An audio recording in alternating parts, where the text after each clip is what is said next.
Hello.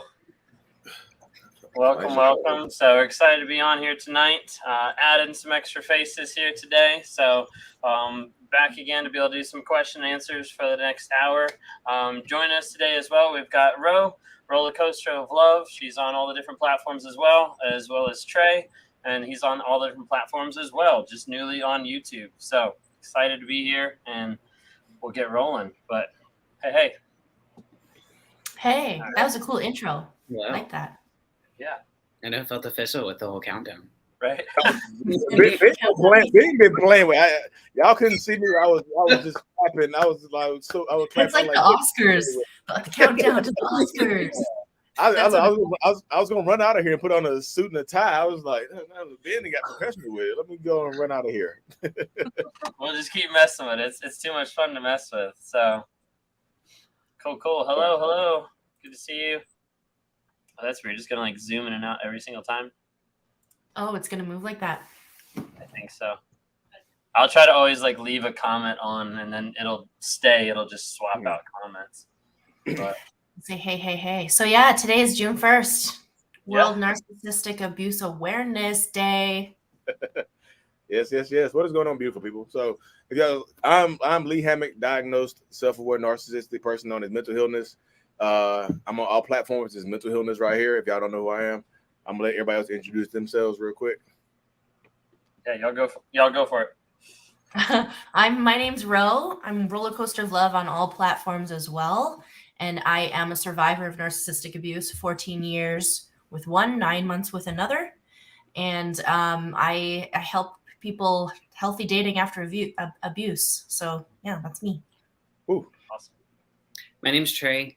My username is I was like yo Trey with the not underscore. Where is it? I don't know. That line. It's either that or there's a 1 at the end. Like on Instagram, I had to add that. I'm also a survivor as well. I was with a narcissist for 18 months and then dealt with a lot of narcissism in the work environment.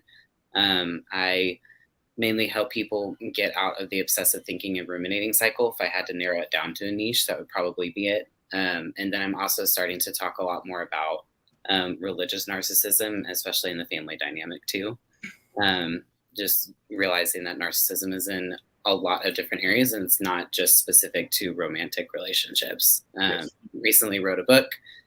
Recently I'm getting out of my corporate job, so starting a couple of new platforms and stuff too. So I'm just excited to be here and hang out with you guys. Love it. Awesome. Yeah. Love it.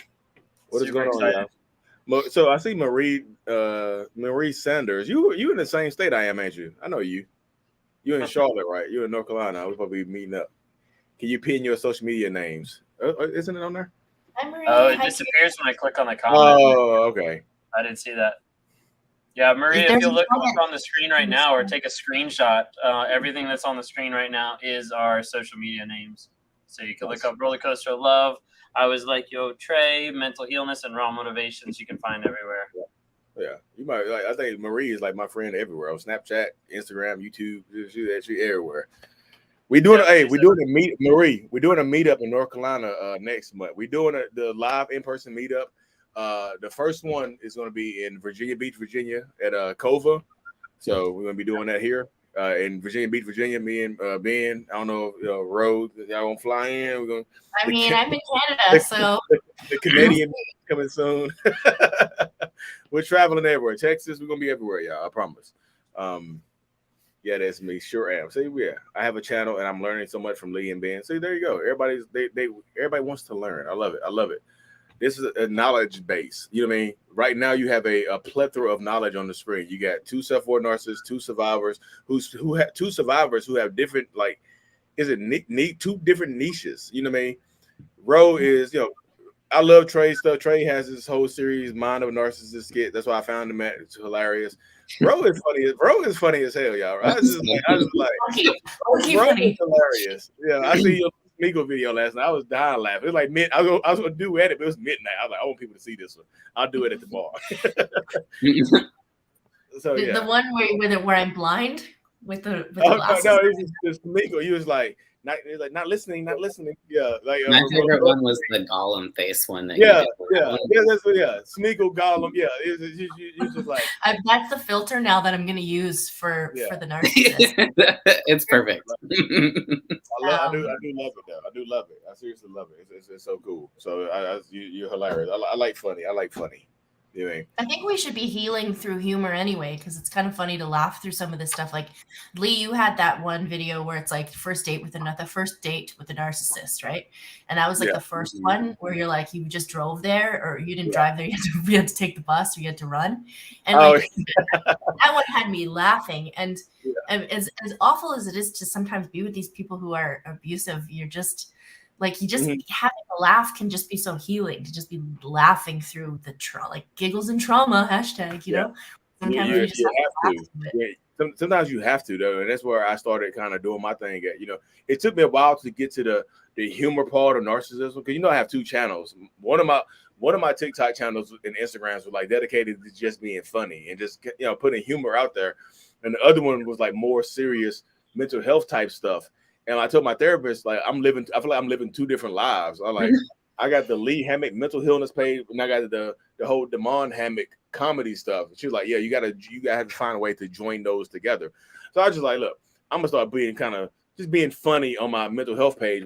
It started small. If you look back at my old videos, it started kind of small with me doing like, I move my glasses like this on the skit or something like that, just to kind of be funny and just be a little outlandish and kind of slapstick type stuff. But took me a while to warm up, because what doesn't matter in them, or they cool now, but we were having our little back and forth type stuff back in the day. Isn't it interesting to see the way you evolve, like over time when you're watching your content and the stuff you make? Like some of the stuff from last year, you're like a totally different person, right? It's like a transformation. 1,000%. Yeah, you see a 1,000. To me, I see a 1,000% like change. And like from my very first video, I was like nervously walking down the dirt road by my house, and I was on the way to therapy.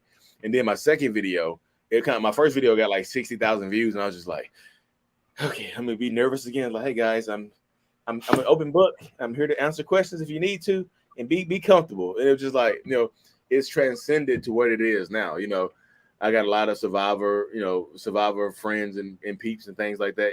I've met other SelfWorth narcissists on the journey. I met, Ben, me and Ben are super, super cool. I got Cluster B Milkshake and a few other ones. Yeah. I see sometimes me and Ben go live and people be in the comment section like, this is a real bromance going on. It is. And you live so close too. Oh yeah, it's close-ish. Yes, close enough to visit every once in a while. Yeah. It's close. I'm hopping. So I have to actually go. So when my very first group meeting I did last year, I met a couple of survivors. It was like 4 or 5 survivors in the group. I did it on Zoom. I first started doing my one-on-ones.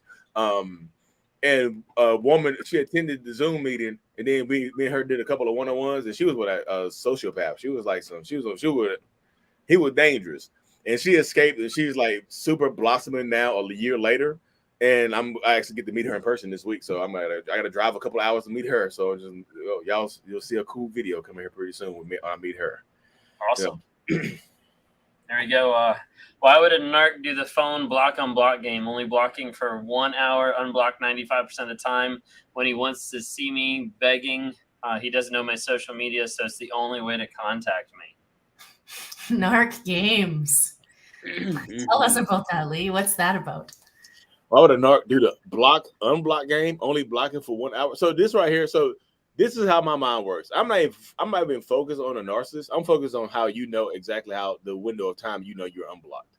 I'm just like, how do you know the exact window of time that you're unblocked, unless if you're not watching his phone calls or texting him and things like that? So how do you know that? So, but I would say as a narcissist, I want you to know that, because if you're seeing this, if you know that you're blocked or unblocked 95% of the time, you got a 1 hour window where you're blocked, you're wondering, what am I doing during this 1 hour? What's going on? Who is he with? What is he doing during this 1 hour blockage right here? Like, I could be just taking a nap. Honestly, my phone could be on do not disturb. I just block you. I can be doing anything, or I can be doing everything, but you don't know that. And I want you to reach out. I want your mind to wonder. So you don't know what I'm doing. So that's my take on it. That's how I saw it. And I was like, how do you know? Want to Yeah, go the begging, right? He wants to see you begging. You know this. So when you look at the people with narcissistic personality disorder, or anyone who's toxic, and they're doing this kind of narc game stuff, 1 hour block 95% of the time, this kind of stuff that they're doing, they want you to be analyzing it. They want you obsessing over them. That's what they want you to do. Everything they put on social media, especially if they've discarded you and you've left, or they've left, or you're broken up. If it's an ex, they want you to see this stuff on social media. That's why I say always block them completely. Wait for that hour there where you're unblocked. Get over there. That 95% of the time, you've got 95% of the time to unblock, to block them. Because every time you look at their social media, you're putting a needle in your own eye. You're staring at this thing that's going to hurt you. It's going to hurt your eyes. They do that. So just block so that you don't see it. She said because she's a woman, she's resourceful. Right. Yeah. I'm so happy you all pressed through your nerves and continue doing videos. So helpful on so many levels. Yay, it is helpful. But it's, a lot of people ask me why I do these videos. I just feel like it's mutually beneficial for me because it's like, I used to go to therapy once a month, but now I go like 2-3 times a month now. I'm trying to catch up with Ben. Ben goes once a week. So Ben has defeated me on the therapy point. I knew it was going to bug you.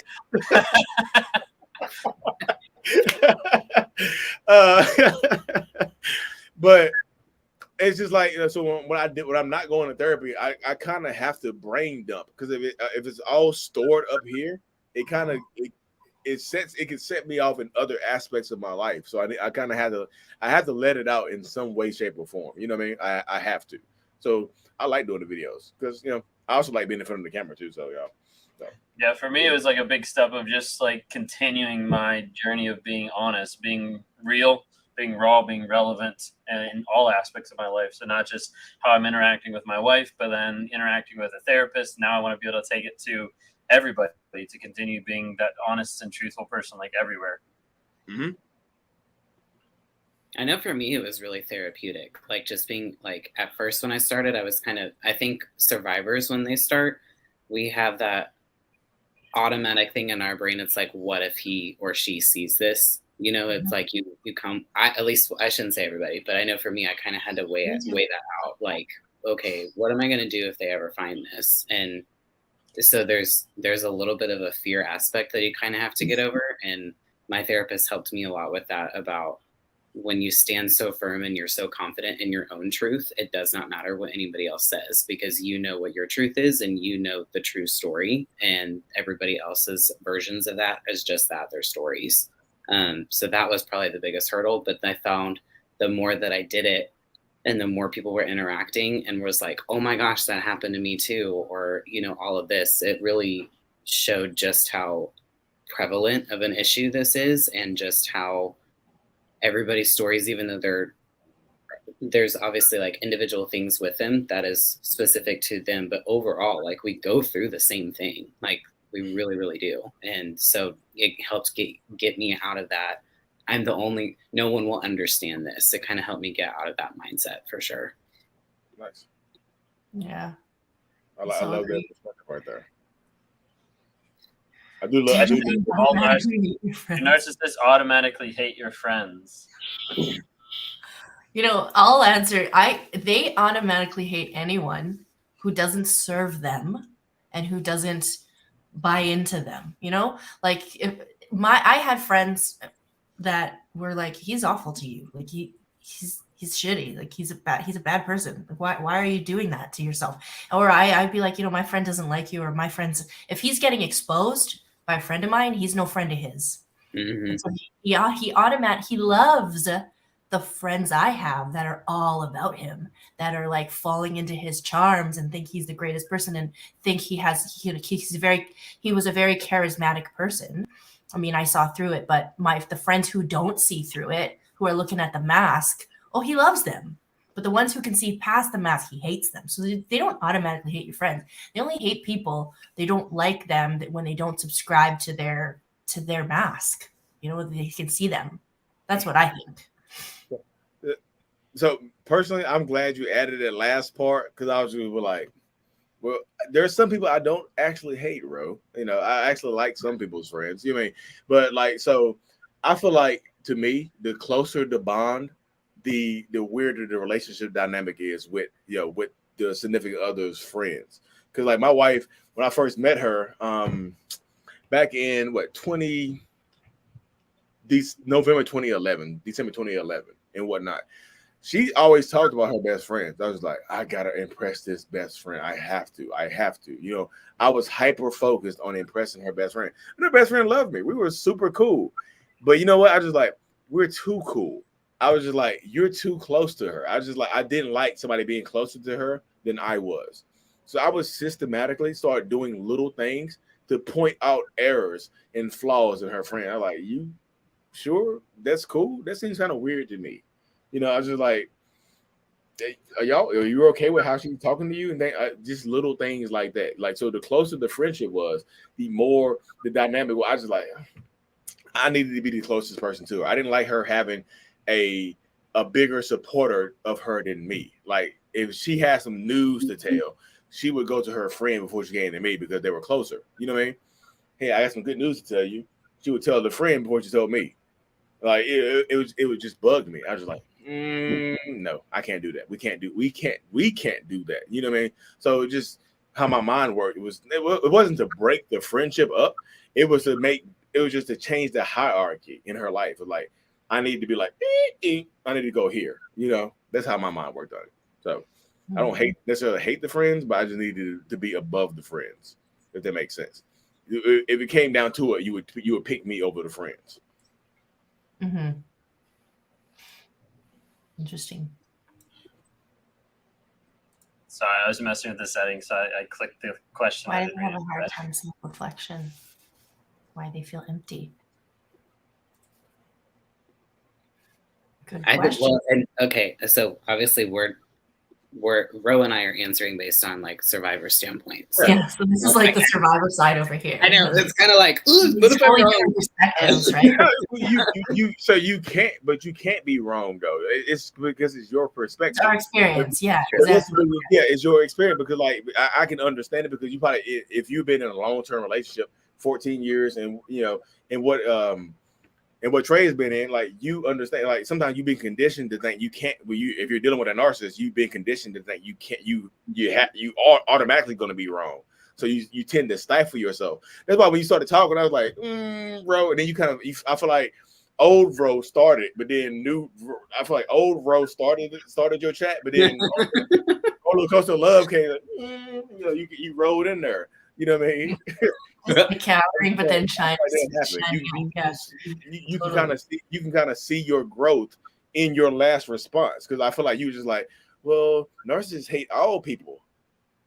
Roller Coaster Love, like, they don't serve them. Let me tell you about my experience. You know, I just feel like I felt it. I was like, then the roller coaster came in. Like, let me just climb up that roller coster and just go upside down again. But you see your growth right there. I saw it. You know, when you said that, I saw it. I was just like, because I feel like your immediate response was like, they hate everybody. It doesn't serve them. I'm like, well, I'm talking from the experience of my ex. Like, that's how I. When I hear this question, like, you know, like, why do they have a hard time self-reflecting and feel empty? When I think about it, for the two guys that I was with, they had no sense of self. They had no idea who they are. They judged. Both of them, my husband, judged me all the time because he didn't know who he was. Like, he didn't like anything I did because he didn't accept me, because he couldn't accept himself. Right? So they feel empty. They don't have this sense of self. They don't know who they are, and they have a hard time reflecting when there's nothing there. Like. Mm-hmm. For my ex, he couldn't deal with what was ever going on in his childhood trauma, and he had a narcissistic mom, so he had to deal with her body shaming of him, and so he then body shamed me, and like, he just didn't have this like image of himself. He didn't know who he was. He wasn't self-aware. He didn't want to put the work into it. So they have a hard time self-reflecting, because there's no reflection back. Like, there's nothing there. for me, that's the experience that I'm in, because that's why they feel empty when there's nothing there. What are they going to reflect on when you're just looking at like an empty shell, right? Yeah, I think with my ex, I think that the self-reflection was a little hard, because if you, well, if he was going to self-reflect, then he couldn't play the victim role anymore and couldn't take responsibility for the choices and decisions that he made, because his whole narrative, his entire life was the victim. Everybody in his life screwed him over. Everybody in his life was a narcissist. Everybody in his life, fill in the blank. Well, if you self-reflect and try to take responsibility of that, you can't play that card anymore. So that was very difficult for him, for sure. And that's why before I realized I didn't realize he was narcissistic. I didn't have that term until about a month after we broke up. So in the relationship, I just remember telling my friends, I feel like I'm dating an overgrown teenager, like an overgrown, 14, 15, 16-year-old that just has no emotional maturity, can't take responsibility for their actions, throws tantrums. That's how I described him. And I think that's why for him. See, y'all don't need us. Those are great answers. I mean, it's a question for a narcissist, though, right? So it's like, yeah, no, I mean, I think y'all both nailed it, though. I mean, really, what it comes down to is it's hard to be able to self-reflect and admit the shit that's there. Yeah. Because that means that we're not good enough. That means that there's something wrong. That means that we're not perfect. That means that we shouldn't be entitled. But being able to acknowledge that and admit that is going to pull out the guilt and is going to pull out the shame. And how I've described it is shame is the raging river underneath narcissism, and it's what's going to continue to flow no matter what until they're willing to actually stop and work on themselves to acknowledge, hey, this is what's happening underneath. So otherwise they're always going to keep running from that reflection, from that truth, and always going to feel empty in that regard because they can't acknowledge what's there. Yeah. I feel like Ben spoke on it. No. So Angela is saying, referring to the self-aware, since we're on that topic, have you ever said, I'm not the person you make me out to be? So I guess mainly towards us, as far as the narcissist saying that, us saying that. I'm not the person you make me out to be. Oh, absolutely. I say that literally. So I say that now. That's what I say. I feel like that's my social media persona. I go to my comment sections, you're still a bastard. I'm like, I know you're not. I'm not the person you made me out to be, right? I say that. I feel like I say that or a version of that every single day, but I just don't respond to it. But I feel like I say it to myself, or I say it out loud, or I punch the air with it. Because it's just no matter how self-aware I am, people are going to put they see the word narcissist and they're just rawr. It's just if it says self-aware empath or codependent or self-aware borderline, it'd be like, you're working on yourself and I like it. Narcissist, it's immediate. It's almost made with immediate anger. I'm just damn. But even before the self-awareness, yeah, I would automatically say that saying though, I'm not who you think I am. That's a gaslighting statement though. Honestly, if totally. I was just gonna say it's so gaslighting. It's literally a gaslighting statement. You can present the truth to me, you're cheating on me. I'm like, it's really not cheating because we were broken up. You remember you argued with me and you said, I don't want you to be here anymore. And I was like, okay, I took that here as the relationship. So I went out and did this. So it's not cheating. You kind of gave me permission to do that. So I'm not who you think I am. We were on a break. We were on a break. Hey, that Ross Rachel scene, I did it. Ross is in the right, Rachel's in the wrong. I'm sorry. So when that scene right there, it resonates with me because when I first became an actor, that was the scene I had to do in class. I was Ross. I murdered that scene. I was on my knees. I was like, we were on a break. Yeah, I killed. Don't That's get it. That is funny. Hey. I see that. Shout out Melissa Lozoff out there in Chapel Hill. That's my acting teacher right there, yeah. Oh, that's awesome. After I figured out all of his BS, I sent his brother a long Facebook message to tell him everything that had happened would that be considered reactive abuse? Keep in mind, I've never met his brother. So typically the idea of reactive abuse is going to be reacting to like the person who's pushing you over the edge in one sense. You know, sending that to his brother, I wouldn't necessarily term as reactive abuse. I'm not sure what I would term that as specifically, but I would assume I would kind of go along the lines of reactive abuse would be you reacting to the abuser, to the one that's actually pushing your buttons. This would be something else. So, but I see what I see. So when you say that, I see what she's saying is she thinks her sending it to him was a reaction. But honestly, I think that's just telling your story to somebody who you think could influence that person you're dealing with. You know what I mean? I just think so. It's not reactive abuse in that sense. I see why you think it's reactive abuse, Jennifer. But like to me, it's just like nobody else will listen. Maybe somebody that actually knows him will understand what I'm going through. Hey, look, I've been with Ben for 5 years and he just beat me up. You get it, you know what I mean, and they understand it. You know, just like, his last girlfriend said he beat her up. He beat her up too. So let's roll with that. And y'all, Ben is not an abuser like that. I'm just like, it's just easy to say. But yeah, I just think that there's a lot of times where as survivors, we do some crazy stuff near the end, or when in an act of desperation, an act of like confusion. And in these relationships, romantic relationships with these people, the BS you're talking about keeps you invisible, unheard, unseen. Not like you can't share your story. You're isolated and no one can understand you. So you just reach out to anyone who will listen, right? And if it's a brother you've never met, if it's someone who just, you just want to be able to be like, listen, this is behind closed doors, this is what's happening to me. Like someone needs to hear this. So yeah, it feels like reactive abuse. It feels like because reactive abuse is something you do out of character, right? Out of integrity, something you normally don't do. You normally don't just be calling people up and sharing your story. You don't do that. It's not in your character. So it feels like it's not something you normally do, but it's just the crazy things that these guys make us do, like guys or girls.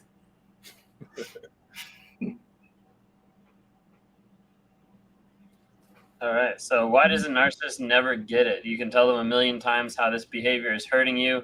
And then after you leave, they're still like, I never meant to hurt you. So this is how I think. And I'm probably going to ruffle some feathers here. Get ready, birdies. I just don't like that. My intent was to never hurt the person I was with. Like with my wife, my son's mom, or the women I was with before them. I didn't intend on hurting them from the beginning.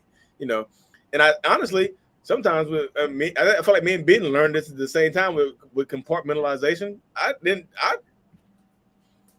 think it would hurt. I was like, okay, this is making me happy in the moment right here. So if they don't find out, why would it bother them? So I didn't mean to hurt you. I meant to make myself happy. I'm thinking about me, self-serving, me first, ego. I'm here to serve me, not you. If you get hurt, it's kind of like collateral damage. You married a hurricane and you built a house on the beach. Can you blame the hurricane for destroying your house? And if you come back, it's like you rebuilt the house on the same beach. It's just like, I'm the hurricane. I'm coming. I'm spinning back towards you. It's going to boom. It's going to pop up. Hearts or jewels. What's going on? If y'all haven't had a chance to follow Hearts with Jules, she's on the platforms as well. She was just popping in. She didn't have power, so she wasn't able to join us tonight. But just wanted to give her a shout out real quick too. She had enough power to comment. I'm just joking. Jules, I'm just joking. I got a duet for you. I promise. I'm just joking. She was a 1% and sent that message, y'all. We love Jules. That's hilarious. I think one of the things with a comment that a lot of times people don't realize at the same time as well is, like Lee was saying, it's very much like in the moment, like thinking about like ourselves.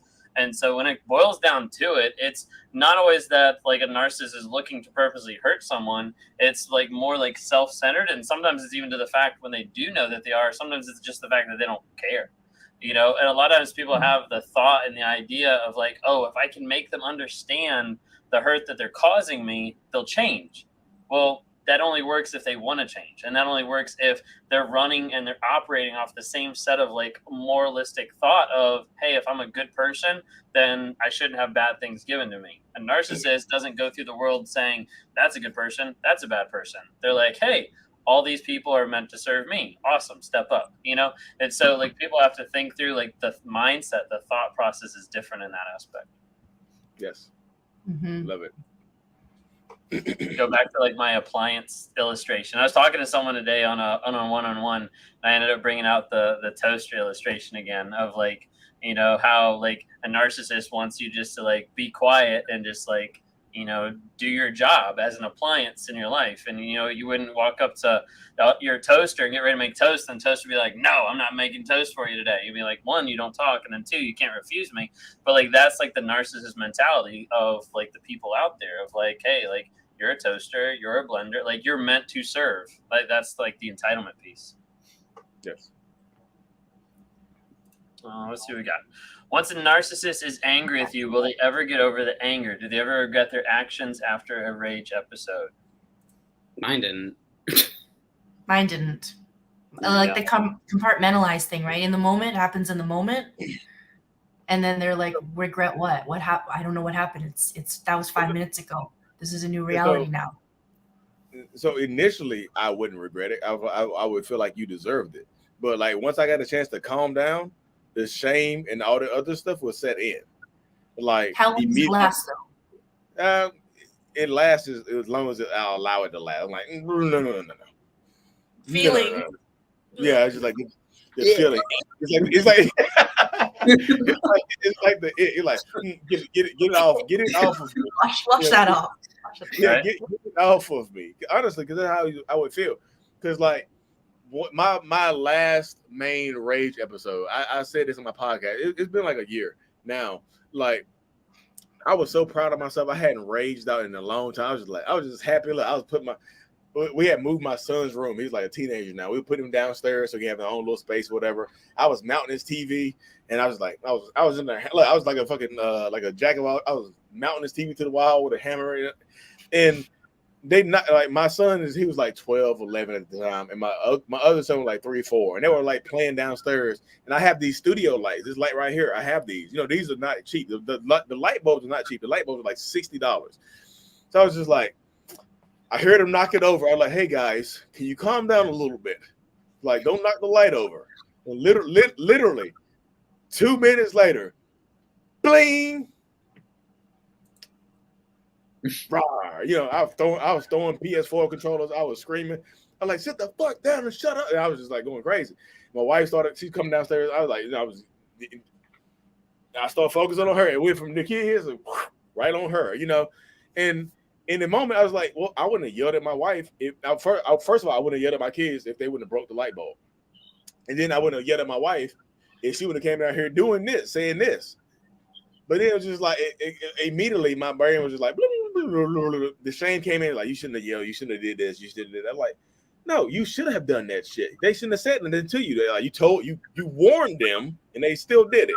And then here comes your wife to defend their bad actions, so she deserved what she got too. Like immediately, my mind just like protect itself. It just did, you know. It immediately went into defense mode and protected itself. It's like, nope, fuck that. That's what she gets. She shouldn't have said it.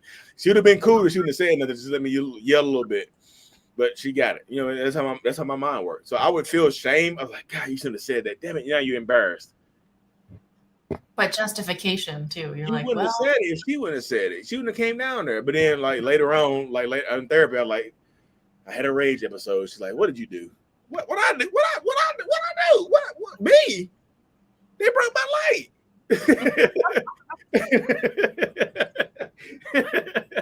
You know, see, that's why I love my therapist, because she keep it real. She's like, "What you do?" You know, she keep it real. That's why I need her. Like, you know, if she were to pass away, it was just like my life would blow up. I promise it would. You know, but I love my therapist.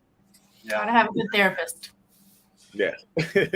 Sarah says, I feel like I have every right to speak my truth and warn his potential prey, but what are y'all's opinions? Raising awareness more powerful than exposing him? Yes, absolutely. Yes. Raising awareness is more powerful than exposing him. Like, move on.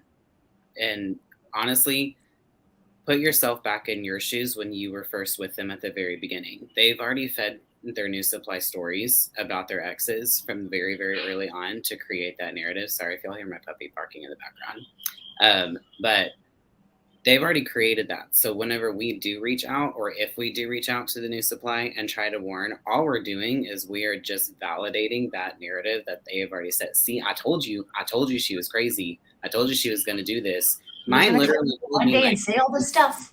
Yeah, mine literally told me, like, you know, go ahead and block my ex-husband just in case, because he'll probably message you. He'll probably try to say some stuff. Like, he literally got on my Facebook and blocked his ex-husband.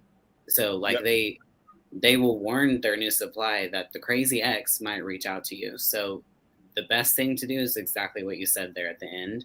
Go raise awareness for everybody else and just pray for protection over the new supply. That's the best that you can honestly do, because they're going to have to figure it out on their own, really. Mm-hmm. Yeah. Couldn't have said it better. Brandy said, but also when a friend sees through the narcissist and tries to tell the friend what they are, the narc will try to undermine and tear down the friend and isolate the person. 100%. Yep. They do that. Like I said earlier, I had a friend that did that. She tried to tell me that I was on a roller coaster of love. She actually told me, you're on a roller coaster of love. She's my best friend since we were 5. And she was in my wedding and everything else. And I just told her to bug her off. I'm like, you don't know what you're talking about. You don't know what it's like to be married. You don't know what it's like to have kids. We're dealing through our things and you don't know. So let's not talk about it. And my ex was like, she's a drug addict. Don't even listen to her. You know, you don't even you can't trust her anyway. You can't trust drug addicts. Like you don't even listen to her, and isolated her from my life. I actually stopped talking to her for 4 years. And when I left the narcissist that I married, she was the first person to help me out of that house. She was the first person to help me save money to get out. She was the first person to be at my house every day when I was lonely and alone and sad and missing, you know, the family, that life that I had, and wondering if I made the right decision. She was the first person after I didn't talk to her for 4 years. Anyways, end of the story. She did pass away in June last year, and her birthday is November 22nd. And it was an accidental drug overdose. My ex was very awful towards me about that last year when this happened. And I got a tattoo to remind myself of her and our friendship on my arm, the same tattoo, a lily, that I got for her on her birthday, November 22nd. And I opened up Roller Coaster of Love in her honor and started this business. That's the gift she gave me. So yes, I will say a friend can tell you and be the best person in your life. And she to this day will be the best person in my life, even though she's not here. But even her couldn't tell me that I had to leave that guy. Yeah. Even her couldn't tell me. He still won when he did undermine my friendship with her and isolated her. I wasn't talking to her for 4 years. That's the power of what a narcissist can do when you can't tell your friend that they're with someone that's abusive or toxic. They have to see it themselves. You can't tell your friend. So I love that story and because you had a great friend. I'm not that friend. I left you alone. Honestly, we wouldn't be friends anymore. But like, I love that story. But like this is again, I'm always kind of listening. Like you said, he used her drug addiction to turn you against her. How did he know that though? Well, he's a drug addict.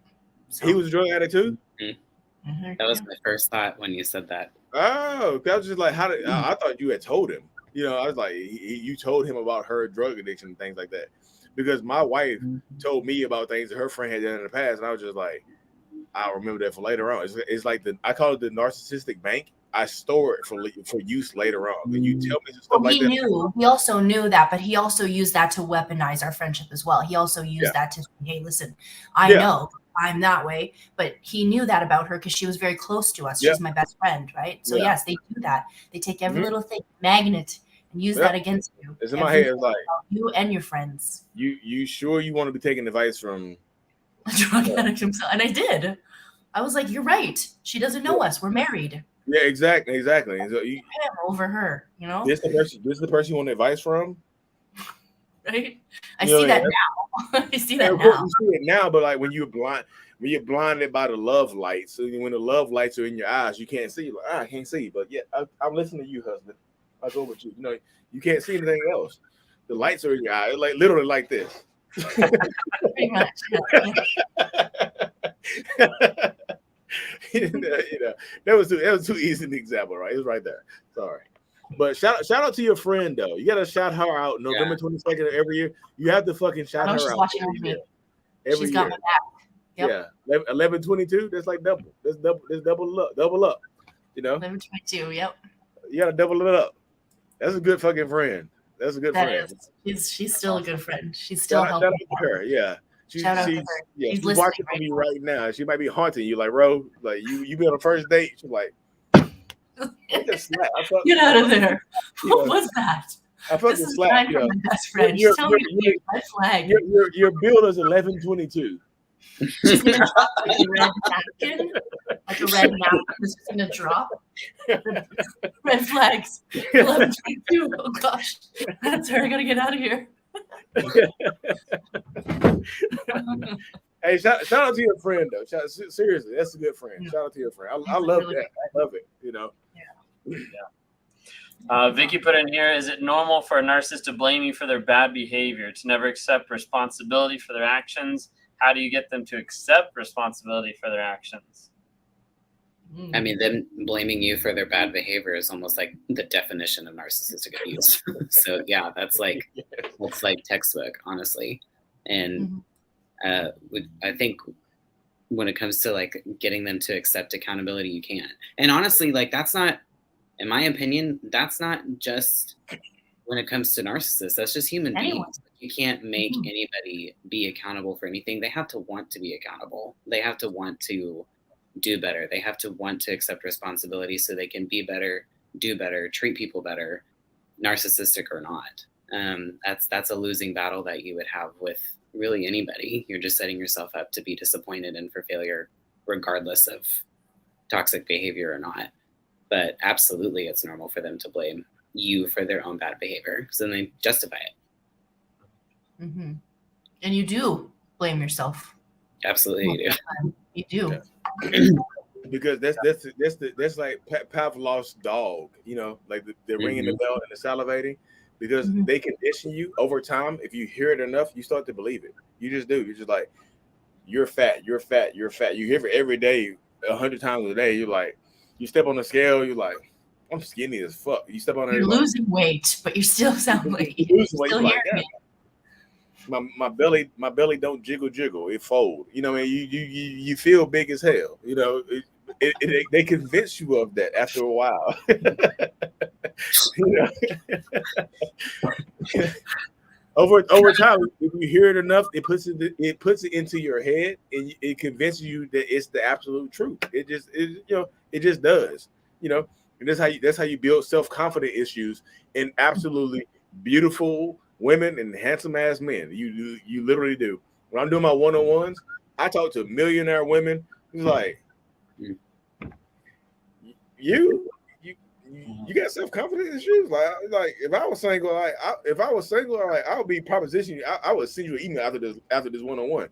But it's amazing how much faith you put in somebody you think that loves you.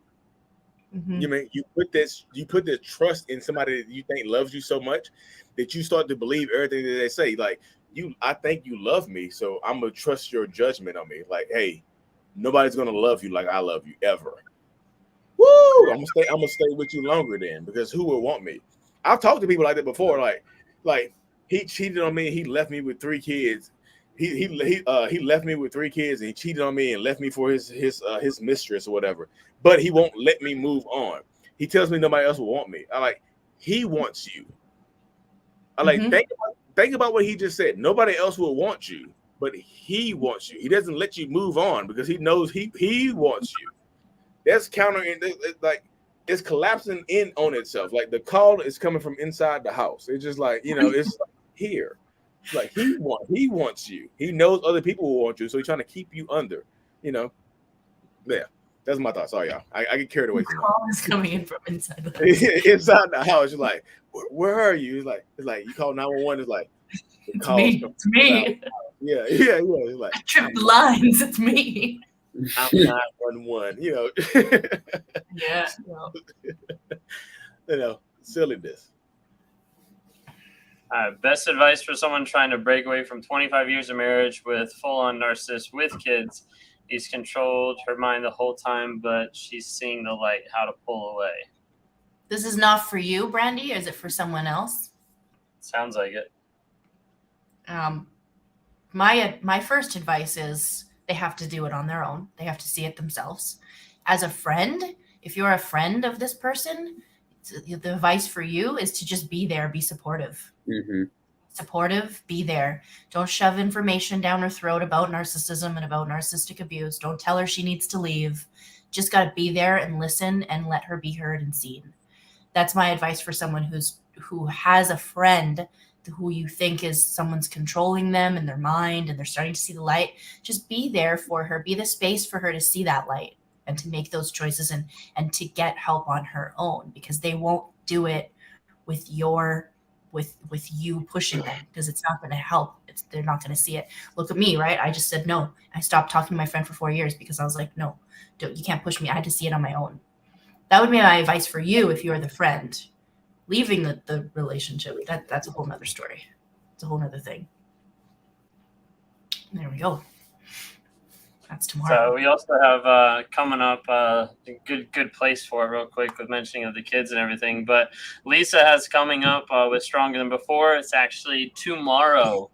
So get your tickets the last moment to be able to get it. But it's going on tomorrow, June 2nd at 7 p.m. Eastern time. How to keep your sanity when co-parenting with your toxic ex. They got some really awesome people coming on this webinar. So feel free to be able to check it out. Feel free to even recommend it to people that, might be going through, this kind of stuff. They just might need some guidance, might need some help. So you can get it from her website, strongerthanbefore.ca, I believe. Or I know Lee and myself, we have the link in our bio as well. Yes. So you can grab it there. But yeah, how to keep your sanity when co-parenting with a toxic ex is put on by Stronger Than Before. She's on Instagram, TikTok as well. Stronger Than Before. And Facebook too, yeah. And Facebook, yes. Thank you. Cool. I wasn't sure how that was gonna pop up, so I was kind of. Hey Ben, you've been playing. Ben, I love it. You got all the technicalities going on here. It's good. I'll just leave it at that. I love it, Ben. There's a good one. How do you overcome a female narcissist? That's a good one. Ask Johnny Depp. Next question. I'm just joking, y'all. Freaking run! They're scary as So all get out. So this is the overcome them. Well, that's a good one. This is the fun thing right here, though, because I have dealt with the female narcissist, and so has Ben. I think Ben, you said yours is more along the BPD lines, but borderline narcissistic traits, yeah. So the more I look at Amber Heard, I feel like my ex is like her. I look at Amber, I'm like, you not saying you are a narcissist, but if you were, if you are, this is what you would do. So, if female narcissists, the people are just, it runs similar to males, but just like they probably use sexuality and sexual nature more than men do. You know what I mean? I can use sexual nature all I want to. I can go out in my front yard and take my shirt off, my pants off, and I might not get anybody to come into my front yard. My milkshake might not bring anybody to the yard. But a female narcissist, they might have all people the boys like they might have to shut down like McDonald's, like the McFlurry machine, the ice cream machine isn't working anymore. They will have to shut it down to turn people down. They will weaponize sex against you. They just will. Oh, you don't want this? Well, I'm pretty sure your neighbor does, your brother does, your cousin does. They will get into your head to make it seem like if you don't want it, somebody else will. It's literally using sex like an atomic bomb. It's kind of crazy. My relationship with a narcissistic woman. God, people ask me, do I hate anybody? I don't hate anybody. This one person right here, she bugs me to the point where I was just I talked to my therapist about it. I was like, look, I feel like if anybody defeated me, it was her. because she bugged me, like literally bugged me for like 7 years. Where I had to plot against her. You know, I was just like, I'm gonna get you back sooner or later. And I feel like she still won after that. It was like she made me plot on her for 7 years. I was just like, God damn, like you fucked me up. Like, it's just like they will mess with you. But you have to get to the point where you realize like you deserve better. And they will play games, they will mess with you, they'll do the little Facebook stuff, they'll do the social media stuff. You have to go no contact with them, because if you don't, they're going to mess with you. They're going to invalidate you. They're going to emasculate you if you with the if they're in a in a relationship like that. Like it's going to mess with you. It just is. God. How long did it take you to go like no contact with that person? Me? Also, Yeah. So we used to work together. I had to quit my job. Yeah. You know, it was just like I was you have to go bugging her. all lengths to do that. I was bugging her and she was bugging me, but like, you know, I was like a fucking Still bugging you. I was assistant manager at the job, and like so, and she knew we couldn't disclose our relationship. She would bring dudes in there. I have to check them out. I was like, you evil motherfucker. Like, So I have a few I have a few male clients that I coach one-on-ones with, and they have to overcome their female narcissist in a romantic relationship. And the biggest thing we work on in the one-on-ones is finding their self-worth and finding how they can empower themselves as a man. Because a lot of the times what Lee just says, a female narcissist will disempower you and take away your manhood, call you a bum, call you lowlife, call you a deadbeat dad, and all these kinds of things, make you feel really bad about yourself, and then belittle you and emasculate you. So it's about growing your self-worth again and your self-love and remembering who you are, and learning to gain that confidence back again. That's the biggest thing. yes. To overcome. So don't do what I did, because I hyper focused on that for like I told y'all 7 years. I like when I quit that job, I was overweight. I was like 300 pounds. I was like, you know what? I'm gonna go to school. I'm going to be better than the person she's trying to emasculate me with. All right. I'm already, you know, I'm gonna be better. I'm gonna be more educated than him. I'm gonna make more money than him. I'm gonna be smarter than him. I'm gonna be better looking than him somehow. You know, I was just like, how your preference? You know, I'm gonna be better looking than him. Like I hyper focused on this dude for years. And then when I realized I had defeated him in my brain, I was like, what's next? There was nothing next for me. So don't focus on the person that your female narcissist is trying to emasculate you with. Focus on you. Because if you focus on them and you surpass them, you have nothing to look forward to. There's no more growth. There's no more growth for you. It's just like, okay, I passed them. What's next? Oh, nothing? Cool. I'm gonna sit here and die. Don't do that. You know? Yeah, I think one of the biggest things with like a female narcissist is getting to the place where you acknowledge the truth of who they actually are, because you're typically holding on to that story, you're holding on to that fantasy. And like for my experience, like that gave me like the closest view I could have to like a trauma bond of like everything came out, like it was confessed, it was brought up, everybody knew about it. But we're talking from that time to the time I actually like completely cut it off and went no contact, it was 10 months. And that 10-month period was filled with that person still being active in our life on a daily or a weekly basis. Like, I don't really talk about it that much because like the just shit got awful, you know? I mean, we're talking at this point, we're talking like, I don't know, it's not triangulation. It was like quadrupulation. Like there was like too many people involved. That was all like in the workplace, in the house, like everything. And we're not just saying like, it was like, oh, it was separate. Like that was like, after that happened, like I wasn't with that person. Like I wasn't actively cheating with that person, but she was still in our friend group. She was still like around our family. Like it was messed up, you know? But in my mind, I was like, maybe we can figure this out. Maybe we can still all be friends. Maybe we can still make all this work, because I was trying to believe a thought that this person wasn't as bad as what they actually were. This person wasn't, you know, didn't mean it, you know, when they made out with me and then they went and slept with someone else. Like this person didn't mean it when they were like triangulating me against someone else, like bringing another guy into my house with everybody else when we were already like together and behind the scenes. Like it was crazy. Like I can't even, like the stories are crazy.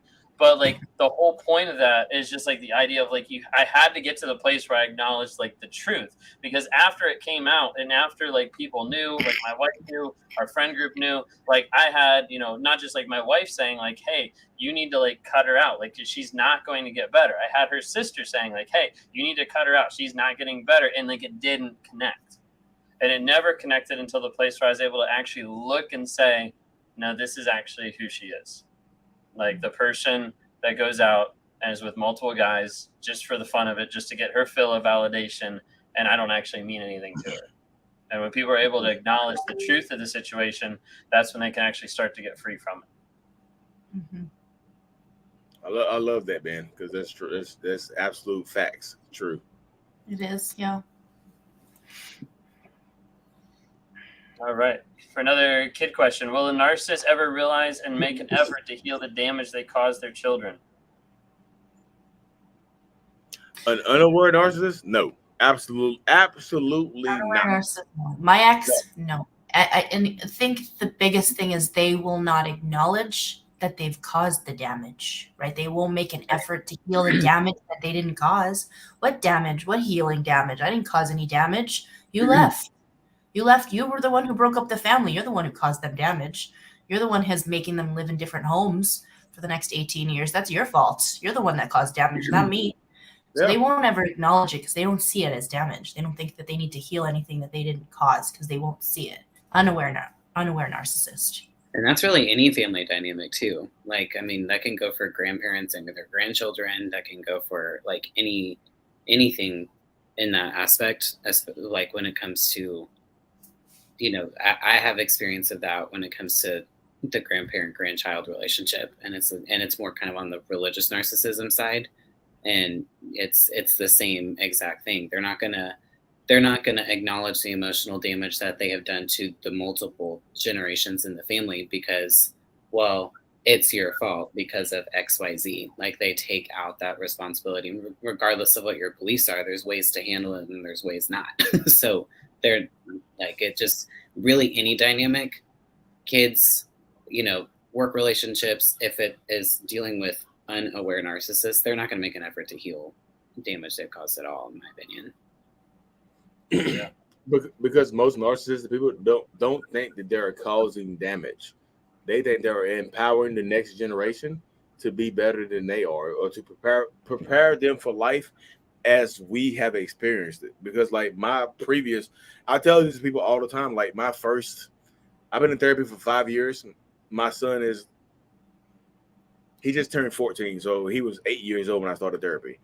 Like he got like 8 years of unaware me trying to prepare him for the world as I experienced it myself. You know what I mean?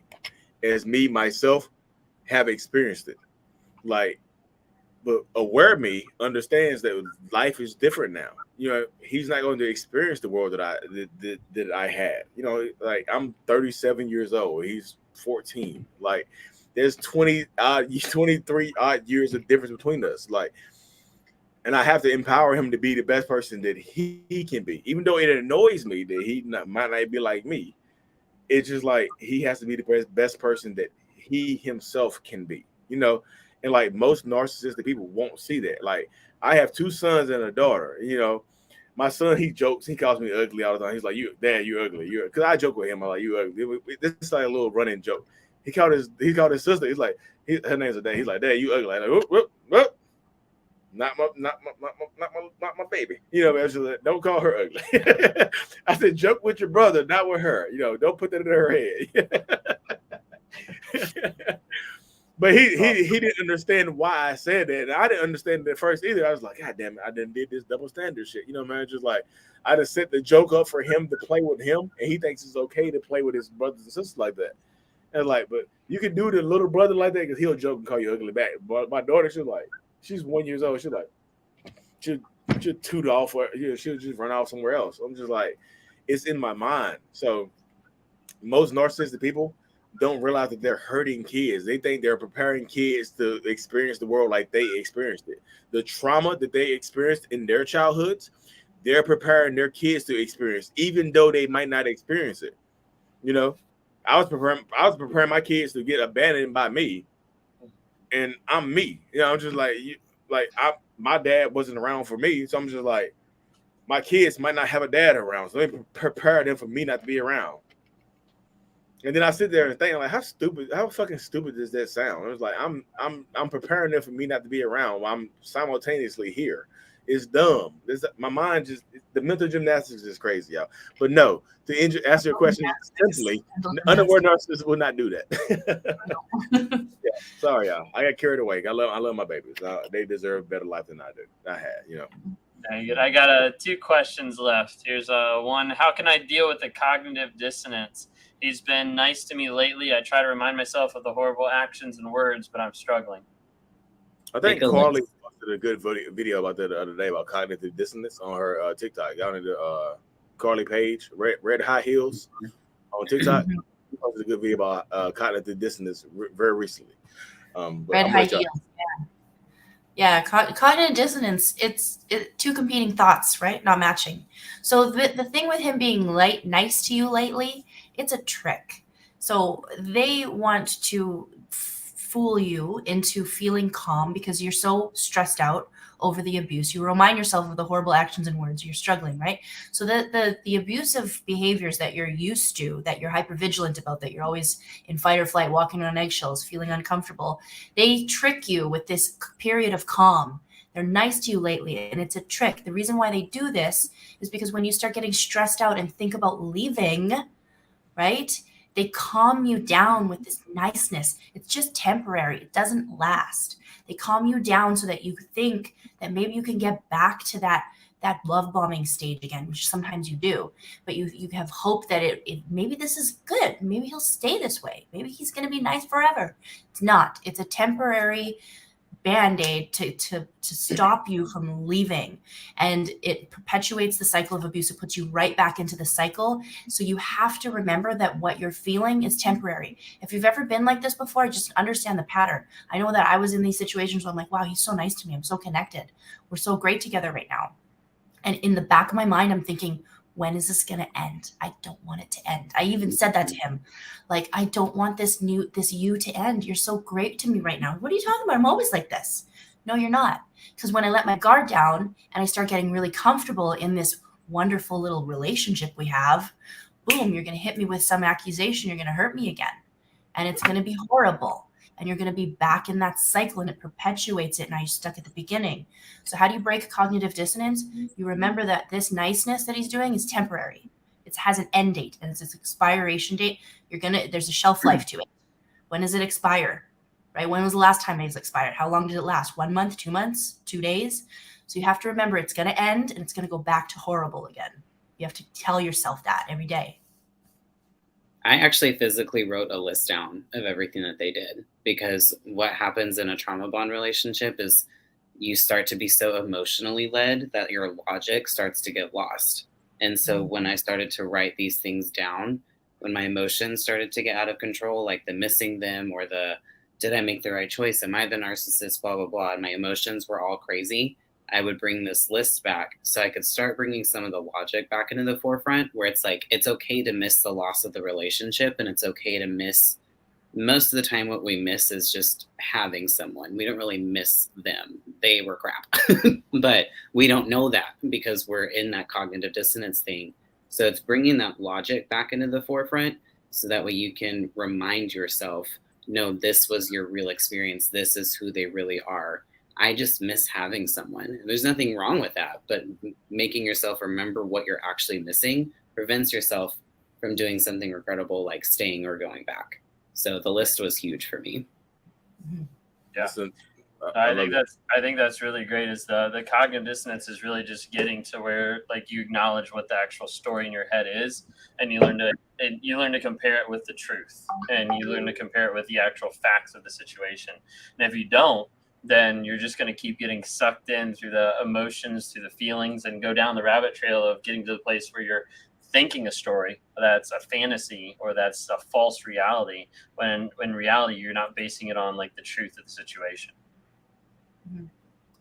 All right, last question we got here. Why does a narcissist threaten to break up / end the relationship if they don't really mean it? I feel like this is, are we all going to circle and answer these questions right here? Because I feel like my thought process on this one is like, if I don't really mean it, I'm trying to get you to, acquiesce to my response. I want you on my side. Whatever I said, if you don't agree with it, I'm just going to break up with you. Hey, so you don't want to go to this fucking rave tomorrow night, this swingers party tomorrow night. You sure? I'm going to break up with you if you don't do it. You do? Cool. If they don't intend to break up with you, then it's to literally get you to do what they want you to do, what they ask you to do, to get you to give in to whatever they were asking you about. Whatever previous argument you were arguing about, they either want you to throw you off that topic or to get you to agree with them fully. So they'll take the relationship off the table, and not mean it. But if you do, you'll see you'll see their true character. Hey, if you don't do this, I'm gonna break up with you. Okay, we're broken up then. Well, fuck you, then, you whore. I never want to. You'll see who they really are. If you take it away, if you pull the relationship away, you'll see who they really are. Trust me. Yeah, absolutely.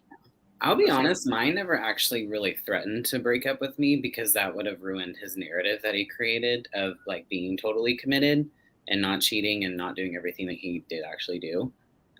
Because the narrative that he created it was kind of, and this is kind of interesting about narcissism. It's like not everything is completely black and white. Like there's a lot of things that are tendencies in narcissism, but that doesn't mean that they all do it. So mine, he created this narrative of like, mine never said that I was unattractive. Mine never did. Like it was actually the opposite. He always used to joke that we were a Beauty and the Beast situation and I was the beauty and he was the beast. So, I mean, he never cut me down in that aspect. But the only thing that he would do, which is kind of like this, was whenever we would start to have those arguments and he could tell that I was starting to pull away, the rage started to get a little bit more. And then the biggest fear that I had about going off on my own is at the time I was very financially dependent on him. Like we were both working, but I couldn't afford to stay in my home if he wasn't there helping to pay. So that's what I got more was essentially just kind of it being thrown at me that I wouldn't make it without him, but he wouldn't necessarily threaten to break up with me, if that makes sense. Yeah, mine. I have the same sort of similar situation with my ex-husband, is that he never did this kind of stuff. But the 9-month psychopath, he did this kind of stuff. He threatened to break up with me all the time. My ex-husband would be like, "Don't ever threaten divorce because like that's just childish to be threatening like that. Like, why are you threatening divorce? That's so childish." When I'd be genuinely like, I don't want to be married to someone who abuses me every day and treats me like this.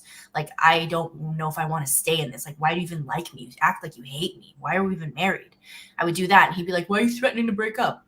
But the 9-month dude, he did this kind of stuff. He would be like, if you don't do this, if you don't take off your Instagram, we're going to break up because you don't really even want to be in a relationship. Because why are you on Instagram trying to get all this attention from all these other guys? You don't even want a relationship. Maybe we should just break up. I'm just gonna break up with you unless you take off your self on Instagram. Because I know you were active last night at 11 p.m. when you said you would go to bed at 10. Like what's going on there? Why are you active in the middle of the night?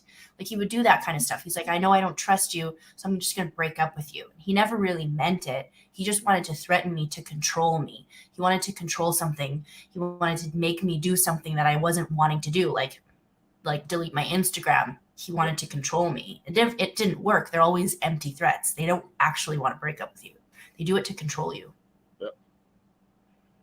Yeah, I think for me, like the idea is like definitely like control, but like for me, the idea is to keep the narrative of like victim or like it's not my fault or anything like that. Like that would be more of a threat to get the other person to chase after me. Like I wouldn't leverage, for me personally, I never leveraged that to get them to do something, typically because I do other things to get them to do something and that wasn't a problem. But like actually like using that of like, okay, fine, like we're just done then, because I wanted them to chase after me. I wanted to have that feeling that they wanted me or that they were going to come after me either way. So Yeah, no, I mean, awesome perspectives from everybody. I think this is really cool. Glad everybody was able to be on. If you guys are watching right now and you haven't had a chance to be able to follow everybody, take a screenshot real quick just so you have all of our usernames on all the platforms. So we're on all the different platforms. So TikTok is our fun home with probably like the most viewers for everybody there. And also we've got YouTube, obviously, because we're sitting here, Facebook, and Instagram. So take a look around. We're all on there trying to be able to help spread awareness about narcissism and help people grow and change. Thank you, everybody, for tuning in. We'll be back. At least Lee and myself will be back next Wednesday from 9:30. Not 9:30. From 9 o'clock to 10 o'clock on his channel. Down there, wherever we are, down there. So on his channel, Mental Healness. So come back and check us out next week, 9 p.m. to 10 p.m. To talk about narcissism and answer some questions. So thank you all. Thanks, guys. I appreciate y'all so much. Like, follow Trey and please follow Ro. I'm telling you, just chef's kiss to y'all. I love y'all. I appreciate y'all so much. And like I said, if y'all don't know, we're doing a live meetup in Virginia Beach, Virginia, on June 12th at COVA, COVA, 3 p.m. to 6 p.m. We're going to be there in Virginia Beach, Virginia, hanging out. My wife will be there. My kids will be there. Ben's wife and kids will be there. Like, it's going to be. If nobody shows up, we're going to have a great time anyway. I wish I was closer. I'd be there. Bro, you can be there, bro. The world I need is to get on a flight, get a plane, just go. You just don't want to. You just don't want to be there. Just fly to Virginia and then fly to Mexico. You know, it's on the Virginia way. first, then Mexico. You know I'm going to Mexico, right? So see what Ro just did, y'all, is called gaslighting. Blame deflection. This is a lesson for y'all. Let me just turn the gas lights down here. Hold on. Is it dark in here? No, it's the same brightness. What are you talking about? Right.